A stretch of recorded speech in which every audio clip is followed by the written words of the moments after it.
Hello guys. അപ്പം നമ്മൾ കഴിഞ്ഞ ദിവസം ഒരു വീഡിയോ എടുക്കാൻ വേണ്ടി പോയിട്ടുണ്ടായിരുന്നു. ഒരു തലപ്പാക്കട്ട് ബിരിയാണി മേടിക്കാൻ പോയി. പക്ഷേ നമ്മുടെ ദൗത്യം പാളിപ്പോയായിരുന്നു. അന്ന് കട തുറന്നിട്ടില്ല. ഇന്ന് ആ കട തുറന്നിട്ടുണ്ട്. നല്ല തിരക്കുണ്ട്. നമ്മളങ്ങനെ നിന്ന് കുറച്ച് നേരം വെയിറ്റ് ചെയ്തിട്ടൊക്കെയാണ് സാധനം മേടിച്ചത്. 125 രൂപയാണ് ഒരു ബിരിയാണിക്ക്. നമ്മൾ സാധനം മേടിച്ച് ഓഫീസിൽ കൊണ്ടുവന്നിട്ടുണ്ട്. ഇതാണ് അതിൻ്റെ ഫസ്റ്റ് ലുക്ക്. ടെക് റിവ്യൂ പോലെ ആയിപ്പോയോ.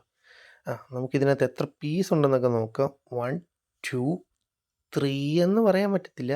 ഇത് 3 ആൻഡ് പിന്നെ ഒരു ചെറിയ പീസും. അതിൻ്റെ തന്നെ ബാക്കി ഒരു 3 ഡീസൻറ്റ് പീസ് കിട്ടും 125 രൂപയ്ക്ക്. അത്യാവശ്യം 2 പേർക്ക് കഴിക്കാനുള്ള ക്വാണ്ടിറ്റി ഉണ്ട് കേട്ടോ. അത് അവർ നല്ല രീതിയിൽ മെയിൻറ്റെയിൻ ചെയ്തിട്ടുണ്ട്. ഇനി നമുക്ക് ഒരു പീസൊക്കെ ചോറിനകത്ത് വെച്ച് ഇച്ചിരി സാലഡും ഒക്കെ ആയിട്ടൊന്ന് കഴിച്ചു നോക്കാം. അതാണല്ലോ മെയിൻ. ഞാൻ അതിനാണ് വെയിറ്റ് ചെയ്തിരുന്നത്. പക്ഷെ കഴിച്ചപ്പോൾ ഞാൻ വിചാരിച്ചത്ര അല്ലെ ആ വീഡിയോയിൽ കണ്ട ഹൈപ്പിൻ്റെ അത്രയും ഒരു ടേസ്റ്റ് ഉണ്ടോ എന്ന് ചോദിച്ചാൽ ഇല്ല. എന്നാൽ ടേസ്റ്റ് ഉണ്ട്.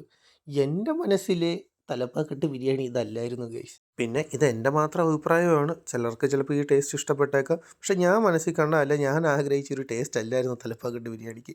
ഞാൻ ഭയങ്കര കൺഫ്യൂസിങ് ആണ്. നല്ലതാണ്. എനിക്കത് എൻ്റെ നാവ് അത് ആ രുചി അങ്ങോട്ട് പ്രോസസ്സ് ചെയ്യുന്നില്ല. പക്ഷേ അത് കൊള്ളായിരുന്നു. 125 രൂപയ്ക്ക് 2 പേർക്ക് കഴിക്കാൻ പറ്റുന്ന ഒരു ആവറേജ് സാധനമായിരുന്നു. അത്ര ഹൈപ്പില്ല, എന്നാലും അത്യാവശ്യം ടേസ്റ്റുള്ള. നിങ്ങളൊക്കെ ഒന്ന് ട്രൈ ചെയ്ത് നോക്ക്. അപ്പോൾ നമുക്ക് അടുത്തൊരു വീഡിയോ കാണാം.